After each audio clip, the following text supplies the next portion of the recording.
Hello दोस्तों, हमारे YouTube channel में आप सभी का स्वागत है। इस वीडियो में हम KP green engineering limited stock को डिस्कस करने वाले हैं। काफ़ी ज़्यादा लोगों के कमेंट्स आ रहे थे इस स्टॉक से रिलेटेड कि भाई इस स्टॉक के अंदर हम इन्वेस्टमेंट करना चाहते हैं तो फ्रेश बाइंग के लिए अभी कैसी अपॉर्चुनिटीज़ हैं। तो हम अभी वो डिस्कस करेंगे। फर्स्ट ऑफ ऑल यहाँ पर हम फंडामेंटल्स एंड कुछ रेशियोज को डिस्कस कर लेते हैं। तो देखो, फिलहाल मार्केट कैप की यहाँ पर बात की जाए तो मार्केट कैप है 2743 करोड़ की, स्टॉक भी है 77.1 की, इंडस्ट्री भी है 38.4 की। तो देखा जाए तो वैल्यूएशन हाई है अभी काफ़ी ज़्यादा, लेकिन हाई क्यों है ये भी आप लोग समझो। कंपनी ने उस प्रकार से डिलीवर भी किए हैं अपने सेल्स एंड प्रॉफिट्स को, इस वजह से मार्केट ने इसकी वैल्यूएशन को हाई कर रखा है, इस शेयर को महंगा कर रखा है। अगर आप सोचते हो कि जो स्टॉक की पी है ये 20-40 पर आ जाए तो फिलहाल ऐसी पॉसिबिलिटीज़ नहीं है। जब तक इस प्रकार से कंपनी अपने सेल्स एंड प्रॉफिट्स को बढ़ाती रहती है, कंपनी के अंदर जब तक कुछ भी गड़बड़ी नहीं आती है, तब तक यहाँ पर इस प्रकार की पी आने की चांसेस बहुत ही कम होती है। ठीक है, तो हाई वैल्यूएशन पर जनरली वो स्टॉक्स देखने को हमें मिलते हैं जिनके अंदर बढ़िया सेल्स एंड प्रॉफिट्स बढ़ रहे हैं। ठीक है, इस चीज़ को हम पॉजिटिवली भी लेकर चल सकते हैं, लेकिन ऐसा नहीं है कि हाई वैल्यूएशन है तो हम मतलब हाई के लेवल पर ही बाइंग कर लें। मतलब 52 एक हाई का लेवल है, ऑल टाइम हाई का लेवल है, वहीं पर बाइंग कर लें। क्यों? क्योंकि कंपनी अच्छे प्रकार से सेल्स एंड प्रॉफिट बढ़ा रखी है, इस वजह से वैल्यूएशन हाई है स्टॉक की, तो हम 52 वीक हाई के लेवल पर ही बाइंग कर लें, ऐसा नहीं होता है।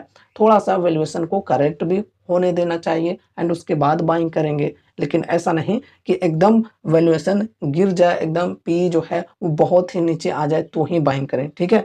चीज़ों को समझ कर करना है। अब यहाँ पर वैल्यूएशन को तो हमने देख लिया और क्यों हाई है ये भी समझ लिया। यहाँ पर हम फिर आरओसी एंड आरओई की बात करें तो काफ़ी बढ़िया है, 104% और 109%। पेग रेशियो की डेटा अवेलेबल नहीं है। प्रमोटर्स होल्डिंग की बात करें तो 66.6% है, काफ़ी बढ़िया है। प्लेस्ड कुछ भी नहीं है, उससे भी अच्छी बात है। करेंट प्राइस 549, 52 वीक हाई 717 और लो है 200 की। बुक वैल्यू 53.4, डेप्ट है 36.6 करोड़, डेप्ट टू इक्विटी कुछ खास नहीं है, 0.14 की है, चलो ठीक है। फ्री कैश फ्लो यहाँ पर माइनस में देखने को मिल रहा है, -55.4 crore, dividend yield 0%, face value 5 रुपए की, ईपीएस है 7.08 की। तो फंडामेंटल्स देखें तो ओके है, बढ़िया है, कोई दिक्कत वैसी देखने को नहीं मिल रही है स्टॉक के अंदर। अब चलो हम इनकी टेक्निकल्स को डिस्कस करते हैं। ठीक है, और यहाँ पर लॉन्ग टर्म इन्वेस्टमेंट के पॉइंट ऑफ व्यू से फ्रेश बाइंग के लिए क्या अपॉर्चुनिटीज मिल रही है वो डिस्कस करते हैं। तो देखो, यहाँ पर कुछ इस प्रकार से एक पैटर्न बनी हुई है इनकी चार्ट के अंदर। यहाँ पर जो डाउन है इनके, वो ऊपर साइड में शिफ्ट होते चले जा रहे हैं और जो अप है ये नीचे साइड में शिफ्ट होते चले जा रहे हैं, देख सकते हो यहाँ पर। अब देखो, अगर ये जो ट्रेंड लाइन है इसके पास अभी फिलहाल ये सपोर्ट ले रही है, अगर इसको ब्रेकडाउन मिल जाती है तो स्टॉक के अंदर बढ़िया करेक्शन आ सकती है। अगर यहाँ पर ऊपर उठकर ये जो ट्रेंड लाइन है इसको ब्रेकआउट मिल जाती है तो फिर बढ़िया तेजी आ सकती है स्टॉक के अंदर। तो दोनों संभावनाएं हैं। अभी फिलहाल सपोर्ट के लेवल पर ट्रेड कर रही है स्टॉक, तो यहाँ पर ब्रेकडाउन होने की चांसेस हैं। ठीक है, लेकिन ब्रेकडाउन होती है या ना होती है वो तो अलग बात है। अगर इनकी Q1 की रिजल्ट ठीक नहीं आती है तो फिर मतलब ब्रेकडाउन होने के चांसेस काफ़ी ज़्यादा हैं। लेकिन अगर रिजल्ट काफ़ी बढ़िया आ जाती है तो फिर स्टॉक के अंदर बढ़िया तेज़ी आ सकती है, हो सके तो यहाँ पर ब्रेकआउट भी मिल जाए, है ना। तो यहाँ पर फिलहाल हम डिस्काउंट की बात करें तो डिस्काउंट बढ़िया मिल रही है फ्रेश बाइंग के लिए। यहाँ पर अगर हम 52 वीक हाई जो कि है 714 की, आई थिंक 714 या 717 है, तो वहाँ से अगर हम करेंट प्राइस की बात करें तो लगभग 23% की डिस्काउंट मिल रही है। करेंट प्राइस कितना है? 548 का। तो इस प्राइस पर बाइंग करना चलो ठीक है, डिस्काउंट बढ़िया है फ्रेश इन्वेस्टमेंट के लिए। और बेसिकली यहाँ पर देख सकते हो सपोर्ट के आसपास ही ये जो शेयर है ये ट्रेड कर रही है, तो बाइंग के लिए यहाँ पर अच्छा टाइम देखने को हमें फिलहाल मिल रहा है। अगर हम ट्रेंड लाइन को टच करके भी डिस्काउंट को देखें तो टच अगर करती है तो फिर लगभग 25% की डिस्काउंट मिल सकती है। लेकिन 1-2% से कुछ खास फर्क नहीं पड़ता है। 23% का जो डिस्काउंट है ये भी कम नहीं है। लोग तो यहाँ पर 52 वीक हाई के लेवल्स पर बाइंग कर करके फंसे हुए हैं। ठीक है? तो डिस्काउंट काफ़ी बढ़िया मिल रही है। अगर कोई पेशेंस के साथ बैठे रहे हैं, तो उनको अभी बढ़िया अपॉर्च्युनिटी मिल रही है स्टॉक के अंदर। फ्रेश इन्वेस्टमेंट के लिए बल्क में बाइंग बिल्कुल भी नहीं करनी है। 1 मिनट देखो, बल्क में बाइंग तो यहाँ पर होती ही है क्योंकि आपको लॉट साइज़ में बाइंग करनी है ना? तो अगर आपके पास अमाउंट काफ़ी ज़्यादा है, मतलब 15 लाख से ऊपर अगर आपके पोर्टफोलियो की वैल्यू है, तो ही इस प्रकार की कंपनियों में आपको रिस्क लेनी चाहिए क्योंकि काफ़ी छोटी कंपनी है, माइक्रो कैप टाइप की कंपनी है एंड यहाँ पर उस हिसाब से रिस्क आप लोग समझ सकते हो। ऊपर से यहाँ पर लॉट साइज़ में बाइंग होती है, तो एक बार में आपको यहाँ पर 5 साढ़े 5 लाख रुपए लगाने पड़ेंगे, ठीक है? अभी के प्राइस के अकॉर्डिंग देखें तो लगभग साढ़े 5 लाख रुपए आपको लगाने होंगे एक बार में इस स्टॉक के अंदर।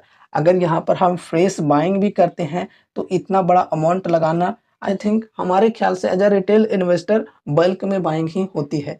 तो उस हिसाब से यहाँ पर आप लोग सोच समझ कर चलना, ठीक है? फर्स्ट इन्वेस्टमेंट भी यहाँ पर हम करेंगे तो कम अमाउंट यहाँ पर हमारी नहीं लगेगी, ये भी अमाउंट काफ़ी ज़्यादा होगी। तो अगर आपके पोर्टफोलियो की साइज़ 15 लाख से एबव है, तो फिर यहाँ पर आप रिस्क लेना चाहो तो ले सकते हो, बाकी 15 लाख से नीचे है और फिर भी आप यहाँ पर रिस्क ले रहे हो, तो ये आप लोग सोचकर समझकर चलो कि आप अपनी पोर्टफोलियो का एक कितना बड़ा वेटेज इस स्टॉक के अंदर दे रहे हो, ठीक है? आपकी पोर्टफोलियो में जो रिस्क है, वो कितनी बड़ी हो रही है, ये भी आपको ध्यान में रखना चाहिए, है ना?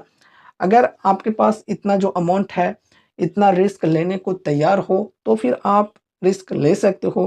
क्योंकि देखो, ये जो स्टॉक्स हैं जब गिरने पे आती है ना, तो 50%, 60%, 80-80% तक गिर जाती हैं, ये जो छोटी-छोटी कंपनियाँ होती हैं, ठीक है? तो हिम्मत भी आपको होना चाहिए उस लॉस को झेलने की, आपको ताकत भी होनी चाहिए। अगर आप झेल पाओगे उस लॉस को, तो ही यहाँ पर इन्वेस्टमेंट करना। अगर लोअर सर्किट स्टॉक के अंदर लगती है, तो फिर आप अपने स्टॉक्स को बेच भी नहीं पाओगे, ठीक है? ये चीज़ों को ध्यान में रखना। बाकी यहाँ पर नेगेटिव तो हमने काफ़ी डिस्कस कर लिया, पॉजिटिविटी की ओर भी बढ़ते हैं। अगर बढ़िया तरीके से कंपनी कंटिन्यूअसली आगे भी काम को करती चली जाती है, जिस प्रकार से अभी इनकी सेल्स एंड प्रॉफिट 2 गुना 3 गुना हो होकर बढ़े हैं, उसी प्रकार से आगे भी बढ़ते जाते हैं कंसिस्टेंसी के साथ, तो यहाँ पर जो हमें रिटर्न्स बनेंगे, वो भी एकदम ताबड़तोड़ बनेंगे, मल्टी बैगर रिटर्न्स बनेंगे। जो आपके 5 लाख अमाउंट है, ये 50 लाख में कब बदल जाएँगे ये पता भी नहीं चलेगा, ठीक है? देखो, 5 लाख से 50 लाख कैसे पॉसिबल हो सकता है ये भी समझो। 10 गुना, मेरे कहने का मतलब है 10 गुना आपका अमाउंट कैसे हो सकता है? 10 गुना अमाउंट होने के लिए यहाँ पर जो मार्केट कैप है 2700 करोड़ की, ये 27,000 करोड़ होनी चाहिए और 27,000 करोड़ तक अगर इसकी मार्केट कैप पहुंच जाती है और अगर आप अभी के टाइम पर इन्वेस्ट करके रखते हो, तो यहाँ पर आपका जो अमाउंट है वो भी 10 गुना हो सकता है। अब दोस्तों, हमारी जो किस्मत है, ये एकदम बहुत ही बेहतरीन अगर होती है, मतलब हम दुनिया में एकदम लकीएस्ट पर्सन अगर होते हैं, तो यहाँ पर जो मार्केट कैप है 2743 करोड़ की फ़िलहाल, ये 20 गुना भी हो सकती है। अगर 20 गुना होती है, तो फिर मार्केट कैप कितनी की हो सकती है? 54,000 करोड़ की हो सकती है। अगर 54,000 करोड़ तक मार्केट कैप पहुँच जाती है कंपनी की, तो फिर जो हमारे रिटर्न्स होंगे 5.5 लाख से बढ़कर 1 सीआर के आसपास पहुंच जाएंगे, 1 करोड़ के आसपास पहुंच जाएंगे। तो काफ़ी बेहतरीन बात होगी, लेकिन उस प्रकार से कंपनी को ग्रो भी करना होगा, ठीक है? हमने काफ़ी ज़्यादा एक्सपेक्टेशन कर लिए, चलो छोटी सी एक्सपेक्टेशन करके चलते हैं।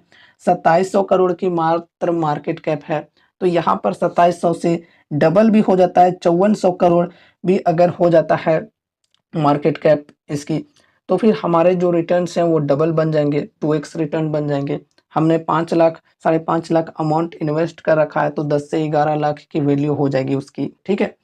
तो इस प्रकार से हम लोग यहाँ पर कैलकुलेशन करके चल सकते हैं कि यहाँ पर अगर बढ़िया तरीके से कंपनी के अंदर सेल्स एंड प्रॉफिट्स बढ़ते हुए देखने को मिलती है कंटिन्यूअसली, तो इस प्रकार से रिटर्न्स हमें फ्यूचर में बन सकते हैं। लेकिन यहाँ पर रिस्क तो है ही, काफ़ी भयंकर रिस्क है, वो हमने अभी डिस्कस भी किया।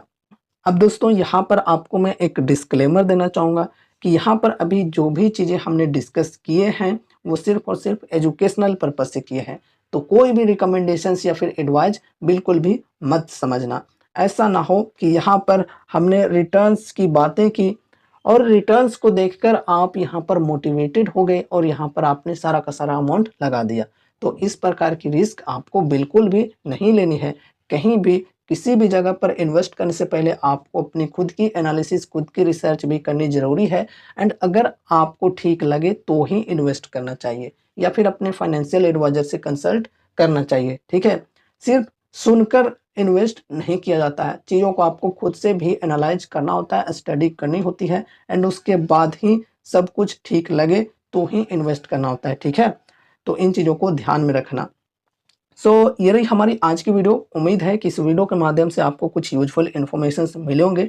तो वीडियो को लाइक करके चैनल को सब्सक्राइब कर लेना और मिलते हैं अगले नए वीडियोज़ के साथ। तब तक के लिए बाय बाय।